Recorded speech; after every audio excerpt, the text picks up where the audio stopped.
All right, the watch list for Monday. Now, I do have some cheapies on the list because some of these have been working pretty well lately, so I didn't want to exclude them from the list. Get some nice percentage gains on these with proper setups. XGTI is an example of that. All right, you had, let me get the arrow tool going here. You had this monster move right here. From in a few days from like $1, less than $1.50 up to $5. And then you had some lower highs, another lower high, and this gapped up above. But if you notice, every time this thing's gapped up, red candle, right? They sell into it again here, sell into it again here. But the thing I like about this is you got a lot of support right there at the $2 area. I mean, look at that, a lot of trading right there. So it's holding the $2 area, went a little below it here, but now you're getting kind of higher lows. And now on an intraday basis, you actually got a pop higher versus the gap up. And it held up okay on Friday. That was on Thursday, and it held up okay on Friday. I kind of like it over Friday's high at 228. This one could start to break out. There's not a lot in the way of this thing with nice support below. And anytime you have a stock that can make a move like this, that tells you right there it's a lower float stock. Just looked it up on FinViz. FinViz says about 15 million shares, which is a pretty darn low float stock. So. Anyway, I want to keep an eye on that one. SGOC, a few more cheapies here. Had this nice move right here from, went up to 2, no, went over to 3. It's hard to get my arrow over there because my mouse is set really fast. There we go. I went to 322. The low this day was 207, and it went to 322. Pulled right back to the $2 area, then ripped again, and then gapped up on Thursday, sold off. Gapped up a little bit on Friday, sold off. But this is a name that if we can trade it in a narrow range for a while and then get an upside break in the afternoon, or really even after the first couple hours of trading, having this one on a chart could pay you pretty nicely if that sets up that way. So you want to keep it on watch. You don't have to trade it, right? Just have these things on watch. You don't have to trade them unless you get the setup you're looking for, all right? BLOX gapped up on Friday on earnings. You've got this a ton of trading down below here, 3 months worth. And so I definitely want to watch this one for a bounce on Monday. After the gap up, sometimes you get these gaps up and they just sell off all day, and then the very next day you can get the nice pop. So, shorts definitely won the intraday battle on Friday, but that is another one I want to have on a chart just in case. Let me try that again. XOMA,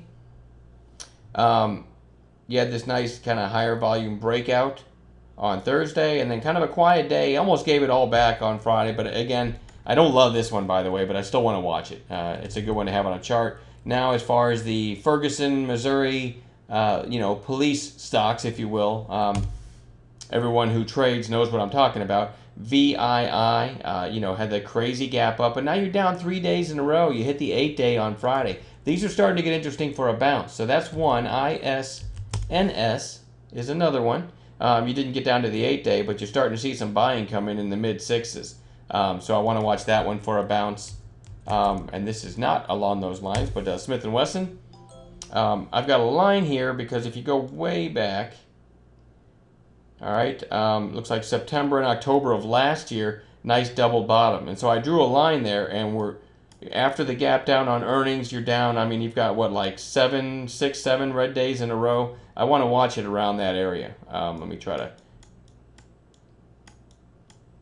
It looks like that's probably around 1032, 1035-ish. If you get there, I think that might be worth a nibble.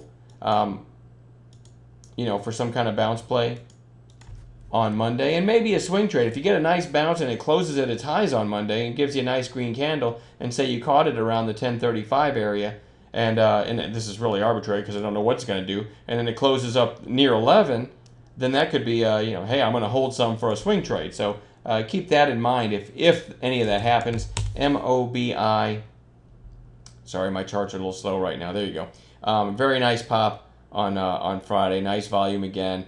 I want to watch this one for a continuation. It did this pop, couldn't quite follow through, bled down to the 20-day. I was actually talking about it in this area in one of my videos a few days ago, that a lot of times when you get a high volume gap up, you end up in a range, right?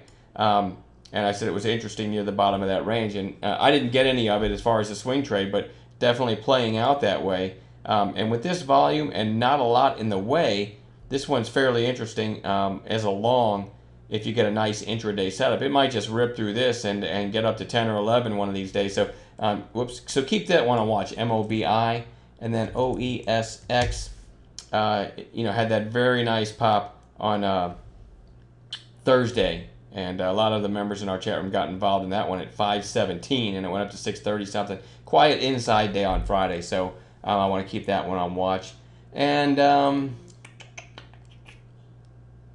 thought I had one I wanted to point. EVRY probably should be back on watch. I said before this closed that the daily chart was going to look really nice at the close, and it does.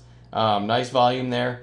On an intraday basis, we called this, I want to say like 290-ish on Friday when it started up right there. No, it was like 285 or 286, something like that. We called it right there, and that's one of those that I love it. You grab it and you're never underwater. It went all the way to 330. Actually, I think it went higher than that. It went almost to 340 by the end of the day. And so I did tell people if that closes strong, it could be a good swing. I don't have it anymore. I just took a trade in it. But EVRY does look like it could easily continue. And you know what? I'm going to leave it at that. I got a low floater that I'm pretty interested in the chart. Kind of reminds me of EVRY before this move. But I want to see how that whole sector trades on Monday. So I'm not gonna put it out here, but I do. I got another one I want to keep an eye on. So anyway, I will make a follow-up video on Monday night and let you know if we traded any of these and how we traded them, and have a new watch list for Tuesday. All right, have a good night.